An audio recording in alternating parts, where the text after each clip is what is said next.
El ser humano ha viajado hasta los confines de la Tierra, se ha sumergido en las profundidades del mar, se ha lanzado al espacio exterior, y sin embargo la mente humana sigue siendo una frontera que pocos se atreven a explorar. Porque el peligro de descender a esas profundidades es la locura, ya que la mente contiene sorpresas maravillosas, pero también abismos oscuros y engañosos. Además, en los rincones remotos de la mente no hay mapas, ni señales, ni ayudas tecnológicas, ni guías a quienes seguir. Uno debe ir solo. Para todos, salvo los aventureros más valientes, es mucho más prudente permanecer en la superficie de la mente. Quien se mira a sí mismo como si mirara un enorme espacio cósmico y lleva galaxias dentro de sí, sabe cuán irregulares son todas las galaxias. Conducen directamente al caos y al laberinto de la existencia. El occidente moderno está en decadencia y, aunque muchos coinciden en que atraviesa una crisis, las explicaciones sobre el porqué varían.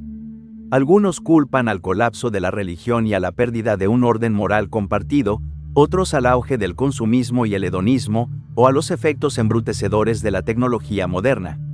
Otros señalan el ascenso de ideologías socialistas o la influencia corrosiva de los medios de comunicación dominantes. Sin embargo, estas explicaciones podrían estar ocultando una causa más profunda y fundamental. A pesar de toda nuestra sofisticación tecnológica y cultural, somos animales biológicos, y el cuerpo es la base del mundo humano. Cada pensamiento que formamos, cada valor que sostenemos, cada invención que producimos, está influido por nuestra biología. Si la condición biológica de un pueblo se deteriora, si se vuelve físicamente más débil, más obeso, menos inteligente o si sus niveles hormonales se desregulan, el estado de la cultura y la política también se deteriora. Un declive en la inteligencia ha sido interpretado por algunos autores como una posible señal de deterioro biológico en las sociedades occidentales. Durante la mayor parte del siglo XX, los puntajes promedio de coeficiente intelectual en las naciones desarrolladas aumentaron de manera sostenida, fenómeno conocido como el efecto Flynn. Diversos estudios estiman que, entre comienzos del siglo XX y principios del XXI, los puntajes de coeficiente intelectual en varios países occidentales aumentaron entre 1 y 2 desviaciones estándar, aunque con variaciones según el país y el periodo analizado. Muchos especialistas sostienen que este incremento en la inteligencia fue un factor clave en el auge del progreso científico y tecnológico del siglo XX, caracterizado por importantes desarrollos en la ciencia, la tecnología y la industria. Pero a comienzos del siglo XXI, el aumento del coeficiente intelectual se desaceleró, se estancó y luego comenzó a descender. Los individuos occidentales empezaron a volverse menos inteligentes año tras año. Este embrutecimiento comenzó a detectarse en países escandinavos, donde estudios realizados en Dinamarca y Noruega mostraron por primera vez una reversión de la tendencia ascendente del coeficiente intelectual. En años recientes, investigadores de casi todos los países occidentales han confirmado esta tendencia.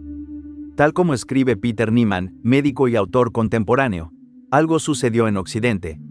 La nueva generación dejó de ser más inteligente que la generación de sus padres e incluso comenzó a volverse menos inteligente.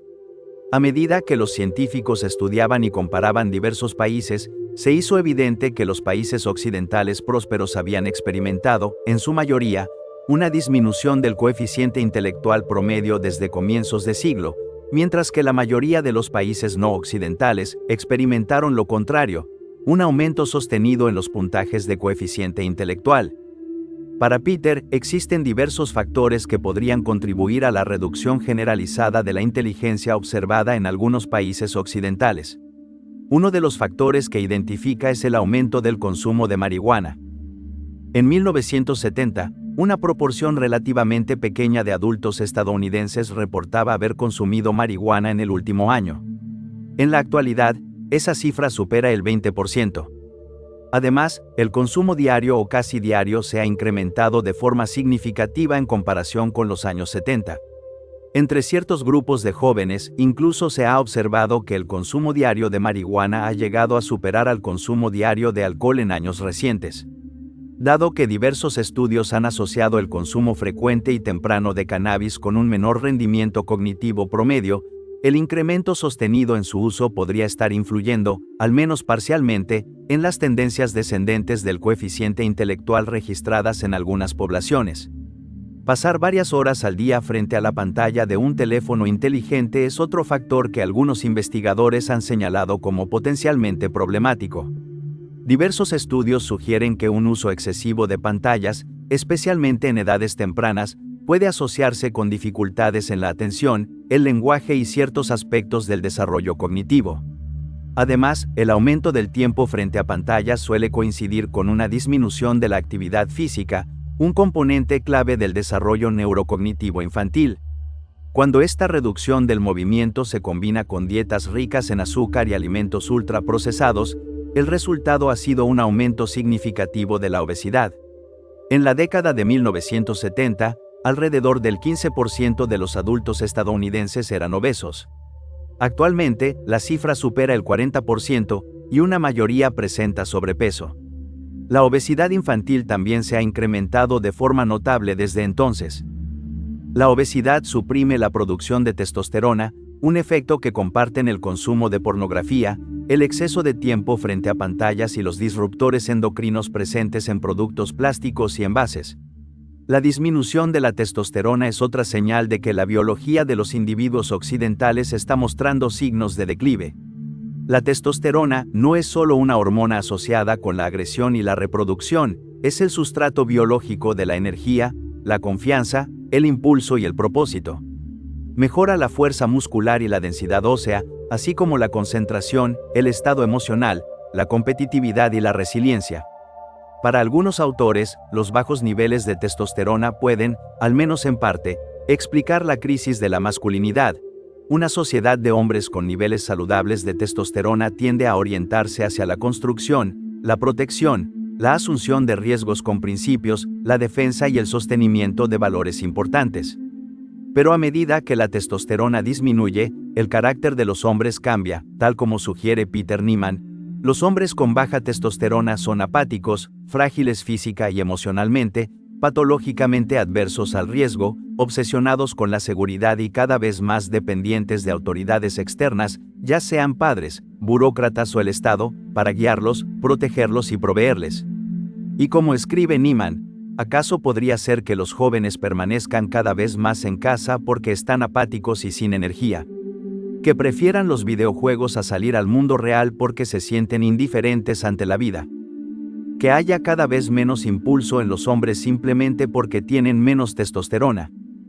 Los hombres occidentales son menos competitivos y agresivos, más apáticos, deprimidos, menos dinámicos. Para Niemann, el declive biológico de los individuos occidentales también puede ayudar a explicar las crecientes tendencias autoritarias de los gobiernos occidentales. A medida que los niveles de coeficiente intelectual y testosterona han caído, las personas se han vuelto más apáticas frente a la corrupción política y menos resistentes a los excesos gubernamentales.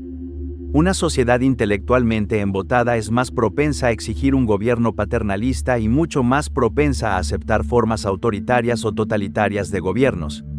Los científicos han encontrado una correlación, escribe Niemann, entre ciudadanos más inteligentes y una democracia más vibrante, transparente, abierta y en gran medida libre de corrupción.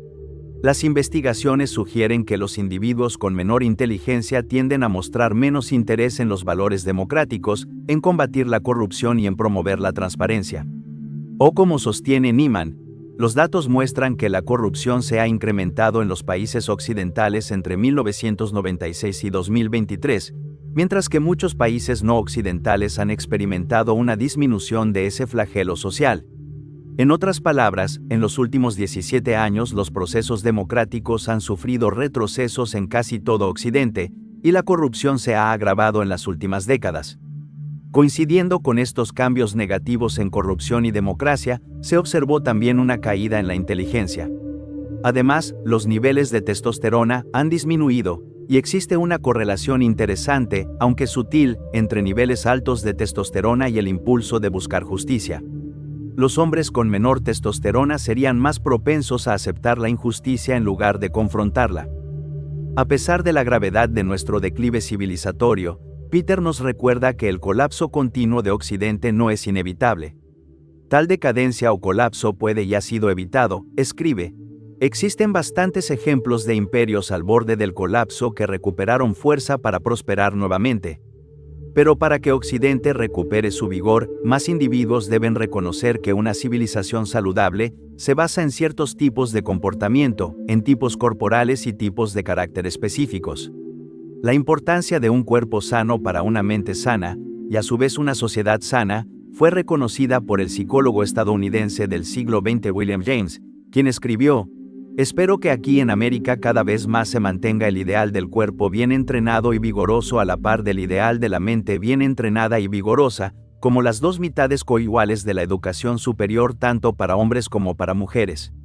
Revertir el declive biológico de Occidente comienza con el individuo, al consumir menos alimentos procesados, minimizar la exposición a pesticidas y productos cargados de químicos, hacer ejercicio regularmente, levantar pesas para apoyar niveles saludables de testosterona y priorizar un sueño reparador, mejoramos la salud de nuestro cuerpo y, por extensión, de nuestra mente.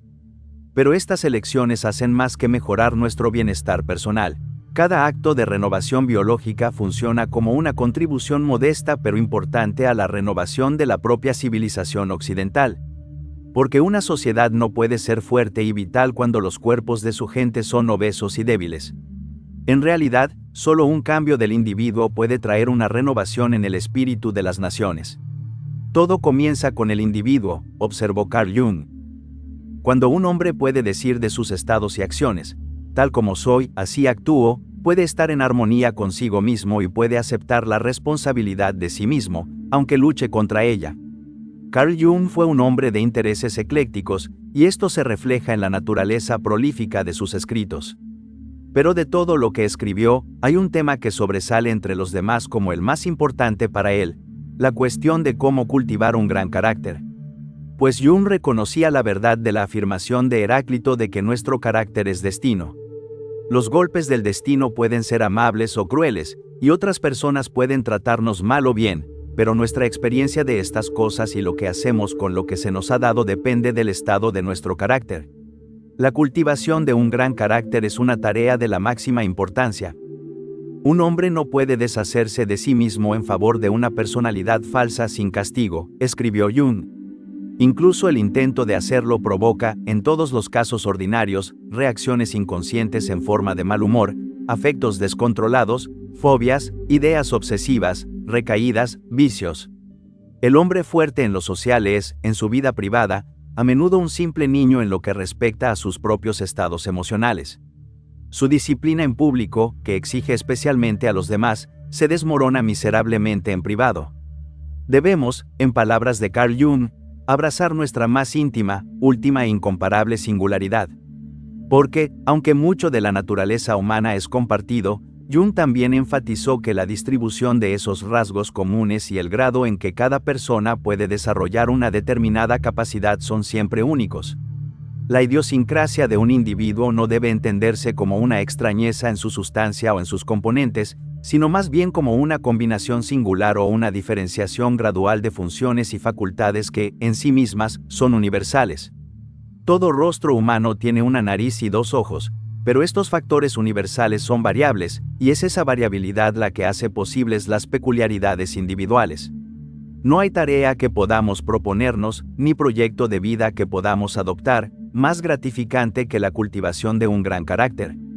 Y, a diferencia de otros proyectos vitales que a menudo requieren la cooperación de factores externos, ya sea dinero u otras personas, este no exige nada de eso.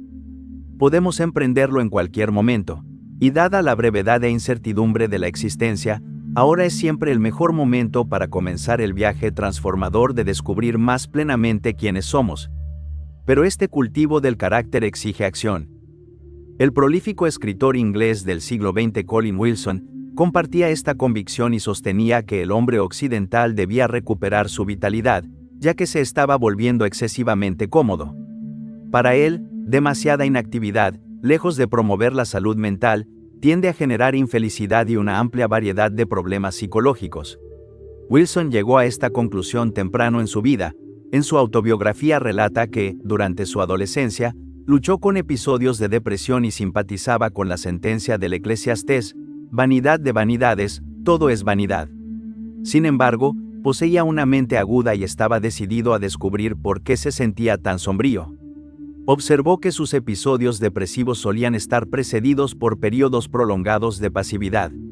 Cuando no llenaba sus días con tareas interesantes, desafíos y problemas por resolver, los estados de ánimo depresivos pronto lo invadían, nublaban su percepción y lo inclinaban hacia un pesimismo respecto de la condición humana.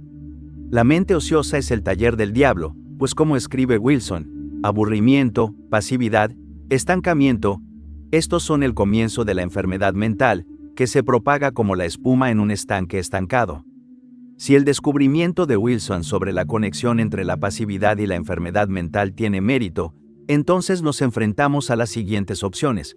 Podemos desperdiciar nuestro tiempo libre en actividades ociosas, dejar intacto nuestro potencial no desarrollado y volvernos propensos a la enfermedad mental, o podemos esforzarnos por dedicar la mayor parte de nuestro tiempo libre a crear, explorar, aprender, hacer, desafiar nuestras capacidades y mejorar nuestros talentos.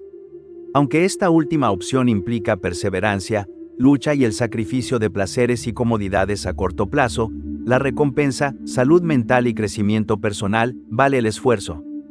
Pero, ¿y si el descubrimiento de Wilson sobre la conexión entre pasividad y depresión no se aplica a todos, sino solo a una minoría que, como él, posee un impulso creativo inusualmente fuerte? Quizá para algunas personas la pasividad no genera el sufrimiento que le generaba a Wilson. En su libro Recuperando el Orgullo, Richard Taylor ofrece un argumento convincente de por qué el esfuerzo por producir y crear siempre vale la pena, pues como explica, aumenta nuestra posibilidad de alcanzar el raro estado del orgullo. Taylor define el orgullo como el amor justificado por uno mismo, y señala que, aunque muchas personas afirman amarse, con frecuencia ese amor propio no es orgullo sino narcisismo. Para estar verdaderamente orgulloso, explica Taylor, uno debe tener el tipo de amor que está justificado por el tipo de persona que uno es. Es decir, debe cultivar una habilidad extraordinaria en un dominio específico y así alcanzar una excelencia personal del tipo que lo distingue de los demás. La idea de que algunas personas son superiores a otras ofende el gusto moderno, pues como señala Taylor, muchos han confundido igualdad de derechos con igualdad de valor. El hecho de que cada individuo tenga derechos naturales y deba ser tratado con igualdad ante la ley no significa que cada individuo posea el mismo valor. Para los antiguos griegos, esto era evidente por sí mismo. Reconocían que, mientras la mayoría dedica su vida a encajar con el rebaño, unos pocos cultivan una virtud o habilidad poco común, producen una obra de valor excepcional o avanzan por un camino en la búsqueda de grandeza personal, independientemente del aplauso u opiniones de los demás. Incluso si nuestra pasividad no siembra en nosotros las semillas del pesimismo y la depresión, ciertamente está disminuyendo nuestro valor como seres humanos al reducir nuestras posibilidades de alcanzar el amor propio que acompaña al orgullo genuino. O como explica Taylor, algunas personas, sin duda, nacen y están destinadas a ser comunes, a vivir sus vidas sin un propósito significativo. Pero eso es relativamente raro. La mayoría de las personas tienen el poder de ser creativas, y algunas lo poseen en un grado casi divino. Pero muchas personas, quizá incluso la mayoría, se contentan con los placeres y satisfacciones pasajeros del lado animal de nuestra naturaleza. De hecho, muchos considerarán sus vidas exitosas si las atraviesan con un dolor mínimo, con agradables distracciones de momento en momento y de día en día, y con la aprobación general de quienes los rodean. Y esto, a pesar de que a menudo tienen dentro de sí la capacidad de hacer algo que quizá ningún otro ser humano haya hecho jamás. Limitarse a hacer lo que otros han hecho suele ser seguro y cómodo, pero hacer algo verdaderamente original, y hacerlo bien, sea apreciado por otros o no, eso es de lo que realmente se trata ser humano. Y es lo único que justifica el amor propio que es el orgullo.